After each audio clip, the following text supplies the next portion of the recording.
Good morning students, कैसे हैं आप लोग?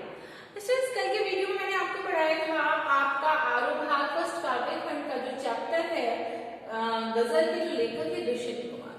मैंने इनका आपको दुष्यंत कुमार जी का जीवन परिचय, साहित्य परिचय समझा दिया था, साथ में गजल जो चैप्टर है उसके बारे में भी समझा दिया था। तो आइए बच्चों, आज हम गजल जो चैप्टर है वो पढ़ते हैं और साथ में समझने की कोशिश करते हैं। देखिए बच्चों, जब आप लोग वीडियो ऑन करें तो आप लोग पेज नंबर 166 निकाल लीजिएगा। इसमें से मैं आपको पोएम समझा रही हूँ। देखिए, कहाँ तो तय था चिरागा हर एक घर के लिए, कहाँ तो तय था चिरागा हर एक घर के लिए, कहाँ चिराग मयस्सर नहीं शहर के लिए। बच्चों, मयस्सर का मतलब होता है कि उपलब्ध होना, किसी चीज की आपको सुविधा मिलना।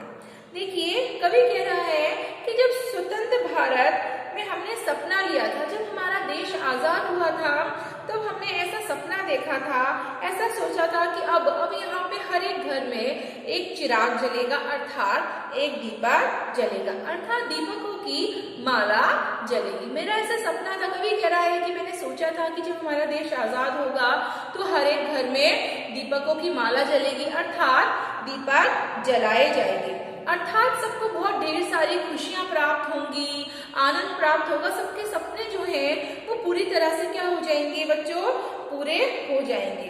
लेकिन उसके विपरीत हुआ, कहाँ चिराग मयस्सर ने, लेकिन हुआ क्या, इसका उल्टा हुआ। कवि कह रहा है कि इसके विपरीत हुआ, उल्टा हुआ। अब तो यहाँ पूरे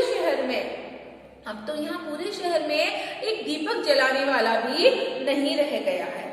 क्योंकि इसका वजह यह है कि चारों तरफ अंधेरा ही अंधेरा है और यहाँ सफलता के प्रकाश के नाम पर सिर्फ कुछ ही नहीं हो पाया। कहने का तात्पर्य है कि हमारी जो शासन व्यवस्था थी उसने शायद स्वतंत्रता के बाद ऐसा कुछ किया ही नहीं जिससे हर एक घर में दीपक जले, है ना।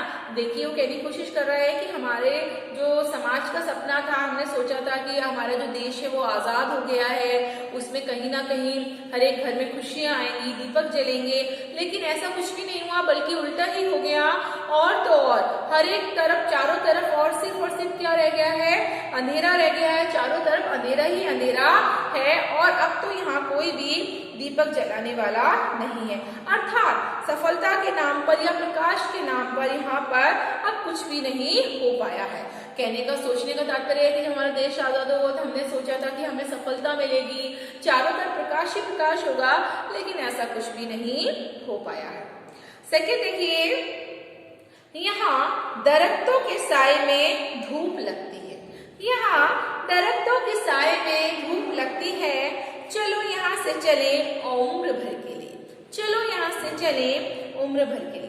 देखिए, कवि यहाँ कहने की कोशिश कर रहा है कि मैंने सोचा था यहाँ तो दरख्त ही ऐसे हैं, यहाँ तो दरख्त बेटा वो होता है जो पेड़ में हमें जो छाया मिलती है, अर्थात हम सोचते हैं कि पेड़ के नीचे हम खड़े होंगे तो हमें छाया प्राप्त होगी, लेकिन यहाँ के जो दरख्त है वो तो ऐसे हैं जिनकी छाया में छाप मिलने की बजाय, हमें क्या मिल रही है, धूप मिल रही है। अच्छा, कभी कहने की कोशिश कर रहा है यहाँ तो दरख्त ही ऐसे हैं, अर्थात पेड़ ही ऐसे हैं कि यहाँ पर क्या मिल रही है, हमें छाया की जगह धूप मिल रही है, अर्थात यहाँ की जो शासन व्यवस्था है और जो सरकार है वो ऐसी है जो अपनी जनता के हित के लिए कुछ नहीं कर पा रही है, अर्थात वो उनको आश्रय देने की जगह उनको दुख दे रही है। सरकार का क्या दायित्व होता है बच्चों, सरकार का दायित्व होता है कि वो अपनी जो जनता है, जो अपनी शासन व्यवस्था है उसके लिए कुछ ना कुछ करे, कोई ना कोई काम करे, लेकिन यहाँ पे तो उल्टा हो रहा है, वो उनको आश्रय देने की जगह क्या दे रही है, दुख दे रही है, अर्थात उनका जो सुख चैन है वो कहीं ना कहीं क्या हो गया है, छिप गया है, अर्थात उनको कहीं ना कहीं कष्ट की प्राप्ति हो रही है, किसको, जनता को।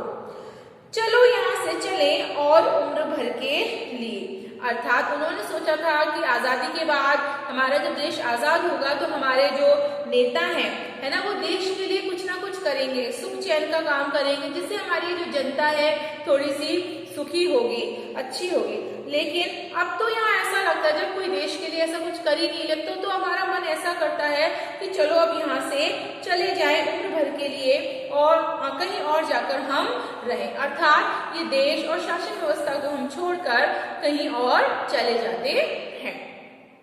नेक्स्ट देखिए, ना हो कमीज तो पावों से पेट ढक लेंगे। ना हो कमीज तो पावों से पेट ढक लेंगे, ये लोग कितने मुनासिब हैं इस सफर के लिए। देखिए, मुनासिब का मतलब होता है बच्चों योग्य। देखिए, कवि इसको बताने की कोशिश कर रहा है कि भारत के जो लोग हैं वो इतने दीनहीन और दबे कुचले हैं, अर्थात वो शासन व्यवस्था के नीचे इतने दबे हुए, इतने कुचले हुए हैं कि वे अपने अभावों का कभी रोना नहीं रोते। अर्थात उनके लिए अगर किसी देश की किसी चीज की कमी है हमारे देश में, तो वो कभी भी जाकर ये नहीं कहेंगे कि हाँ हमें इस चीज की कमी है, परेशानी है, अभाव है ना। लेकिन यदि उनके पहनने के पास कमीज भी ना हो, है ना, अर्थात उन्हें अपने अधिकार भी प्राप्त ना हो, तो वो कभी संघर्ष नहीं करेंगे, अर्थात उसके लिए कभी भी नहीं लड़ेंगे। देखिए, कमीज का और अधिकारों का इन्होंने यहाँ पे कंपेयर करके बताया है कि कमीज का अभाव हो। ये कह रहे हैं ना कि अगर कमीज ना हो तो पावों से पेट ढक लेंगे। कहने का तात्पर्य ये है बच्चों कि यदि उनके पास उनके जो अधिकार हैं वो भी उनको ना मिले, तो उसके लिए वो कभी भी लड़ेंगे नहीं, कभी भी संघर्ष नहीं करेंगे, बल्कि वे अपने पावों को सिकोड़ कर अपने पेट को ढक लेंगे। देखिए, इस तरह से जैसे कि हमारा ये पेट खुला हुआ है, हमने कमीज नहीं पहनी, तो वो अपने पावों को, घुटनों को इस तरह मोड़ के और इस तरह से बैठ जाएंगे, अर्थात वे अपने अधिकारों के लिए कभी भी संघर्ष नहीं करेंगे, कभी भी एकजुट होकर कुछ कहने की कोशिश नहीं करेंगे, बल्कि वे अपने पावों को सिकोड़कर अपने पेट को ढकने की कोशिश करेंगे। अर्थात वो कभी भी विरोध नहीं करेंगे, वो कभी विरोध करने की सोचेंगे भी नहीं। उनके अंदर जो विरोध करने की जो भावना है वो पूरी तरह से क्या हो गई है, मर चुकी है, क्योंकि देश के शासकों के लिए ऐसे उदासीन और संतोषी जीव बहुत ही भले होते हैं। अर्थात जो हमारे देश का शासन व्यवस्था है उनके लिए ऐसे सीधे साधे लोग, उदासी लोग बहुत ही अच्छे व्यक्ति माने जाते हैं, बहुत ही संतोषी जीव माने जाते हैं। और इन्हीं के कारण जो शासन है वो सत्ता बड़े आराम से चलती रहती है। अर्थात शासन व्यवस्था के आगे जब कोई विरोध करने वाला व्यक्ति नहीं होता है, कुछ कहने वाला व्यक्ति नहीं होता, तो शासन व्यवस्था तो अपने आप में ही आनंद रहती है और मौज रहती है। वो सोचती है कि मुझे तो कोई कुछ कहने वाला ही नहीं है, हमें तो कोई कुछ भी बोलने वाला नहीं है, हमारे कार्यों को, अधिकारों के विरोध कोई खड़ा होने वाला ही नहीं है। और इस प्रकार से जो शासन व्यवस्था है बहुत ही आराम से और अच्छे से चलती है। नेक्स्ट देखिए, खुदा नहीं ना सही आदमी का ख्वाब सही, कोई हसीन नजारा तो है नजर के लिए। देखिए, जो हमारे भारत देश के जो लोग हैं बहुत ही सीधे साधे से हैं, शासन व्यवस्था जो है वो अपने हिसाब से उन पर अपने अधिकार जमा रही है। तो देखिए, जो भारतीय हैं, है ना, जन खुदा को भी इसलिए मानते हैं, है ना, जो भारतीय जन है वो खुदा को भी इसलिए मान रहे हैं, इसलिए उसकी पूजा कर रहे हैं ताकि उनके सामने जो वक्त गुजर रहा है ना, गुजारने के लिए कोई तो मनमोहक नजारा रहे। अर्थात जिस तरह से वो अपना समय काट रहे हैं, अपना समय व्यतीत कर रहे हैं, वो सोचते हैं कि उस समय को बिताने के लिए, गुजारने के लिए कोई तो मनमोहक नजारा होना चाहिए, कोई तो अच्छा सा ऐसा चित्रण होना चाहिए जो हमारी याद में ठहरता हो। यहाँ के जो धार्मिक लोग होते हैं, है ना, वो ही भगवान को सच नहीं मान रहे। वो ये नहीं कह रहे हैं धार्मिक लोग भगवान भी सच नहीं है, वो ऐसा सोच रहे हैं कि जो धार्मिक लोग हैं वो भगवान भी वास्तव में सच है या नहीं है, क्योंकि यह उनके संसार का जो संसार है वो सपनों का संसार है ना कहीं वो इसमें अपने सपने लिए बैठे हैं। उनका खुद पर भी रंच भर में विश्वास नहीं है। कई बार ऐसा होता है बच्चों कि जब व्यक्ति चारों तरफ से निराश हो जाता है, उदासीन हो जाता है, तो उसको कहीं ना कहीं जो ईश्वर है उस पर भी रंच भर विश्वास नहीं रहता। अर्थात वो सोचता है कि पता नहीं वास्तव में इस जगह पे ईश्वर है या नहीं। नेक्स्ट देखिए, वे मुत्तिन है कि पत्थर पिघल नहीं सकता, वे मुत्तिन है कि पत्थर पिघल नहीं सकता, मैं बेकरार हूँ आवाज में असर के लिए।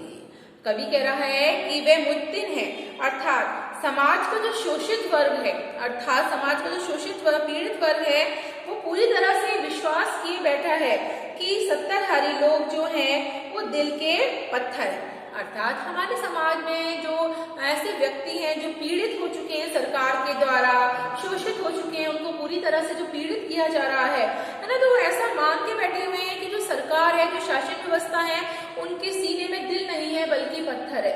अर्थात उनका जो दिल है वो पत्थर की भांति है। उनके अंदर कोई भी दया नहीं है, सहानुभूति नहीं है, कोई संवेदना नहीं है ना। वो ऐसा कह रहे हैं कि वो किसी के लिए कुछ नहीं करते, किसी के लिए नहीं सोचते, उनकी जो संवेदना है वो पूरी तरह से मर गई है।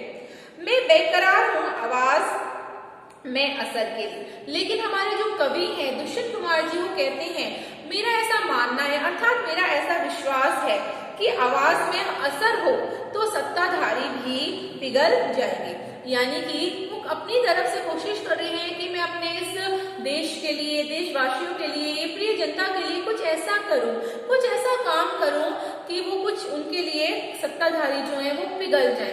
अर्थात आवाज में बहुत ताकत होती है, यदि हम आवाज में बहुत असर होता है, यदि हम सब मिलकर एक होकर आवाज उठाएं, है ना, अपने अधिकारों और कर्तव्यों के लिए लड़ें, विरोध करें, तो कहीं ना कहीं जो सत्ताधारी जो लोग हैं वो कहीं ना कहीं पिघल जाएंगे। अर्थात इसलिए वो कह रहे हैं कि मैं दुखियों के लिए, पीड़ितों के लिए आवाज में असर भरने की कोशिश कर रहा हूँ। अर्थात मैं अपनी आवाज देने की कोशिश कर रहा हूँ, उनकी कहीं ना कहीं मैं आवाज बन रहा हूँ। ये कह रहे हैं कि कोशिश कर रहा हूँ कि तुम उठो और आवाज उठाओ, क्योंकि आवाज उठाने से अच्छे अच्छे सत्ताधारी भी पिघल जाते हैं।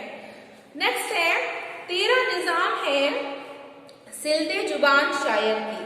तेरा निजाम है सिलते जुबान शायर की, ये एहतियात जरूरी है इस बहर के लिए।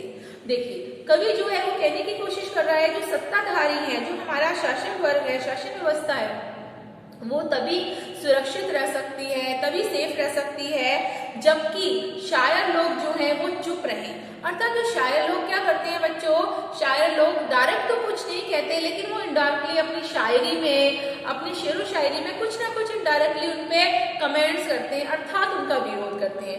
तो इसलिए हमारा जो लेखक है वो कह रहे हैं कि जो सत्ताधारी है, जो शासन व्यवस्था है, वो इसलिए कहीं ना कहीं चुप रहे, सुरक्षित रहेगी जब हमारे जो शायर हैं वो कहीं ना कहीं चुप रहें, इस व्यवस्था के विरुद्ध आवाज न उठाएं। जो इस तरह की जो व्यवस्था इस संसार में चल रही है, सरकार की जो व्यवस्थाएं चल रही हैं, अगर वो उसके विरुद्ध खड़े हो गए तो कहीं ना कहीं जो शासन व्यवस्था है वो हिल जाएगी।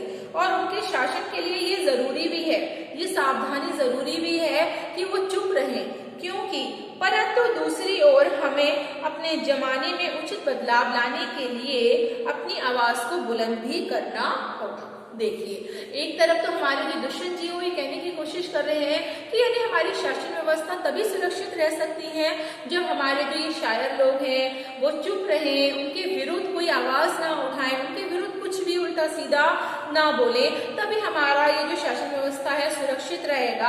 और इनके लिए शायद ये जरूरी भी है कि ये शासन व्यवस्था को किस तरह से सुरक्षित रखा जाए। लेकिन यदि हम इसी तरह चलते रहे, इसी तरह सोचते रहे, तो हमारी जो शासन व्यवस्था है वो हमारा फायदा उठाती रहेगी। इसलिए जरूरी है कि इस संसार में और इस समाज में परिवर्तन लाने के लिए हमें अपने अधिकारों के लिए लड़ना जरूरी है, बोलना जरूरी है। नेक्स्ट है, जिए तो अपने बगीचे में गुलमोहर के तरह। जिए तो अपने बगीचे में गुलमोहर के तरह, मरे तो गैर की गलियों में गुलमोहर के लिए। मरे तो गैर की गलियों में गुलमोहर के लिए। देखिए कवि बताने की कोशिश कर रहा है कि हमारा अपने समाज के प्रति, अपने देश के प्रति ये धर्म है, ये कर्तव्य है कि हम अपने बगीचे में जिए और गुलमोहर के लिए जिए। और वो कह रहा है कि गैर की गलियों में भी मरे तो गुलमोहर के लिए मरे।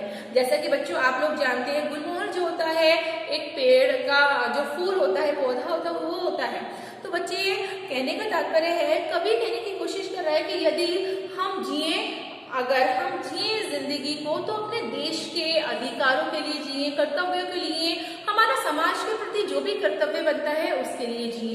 यदि हम मरे तो अपने देश के लिए मरे, अपने समाज में के लिए मरे, अर्थात हमारे समाज में जो भी हमारे कर्तव्य बनते हैं हम उसके लिए जिए और अपने देश के लिए कुछ करें।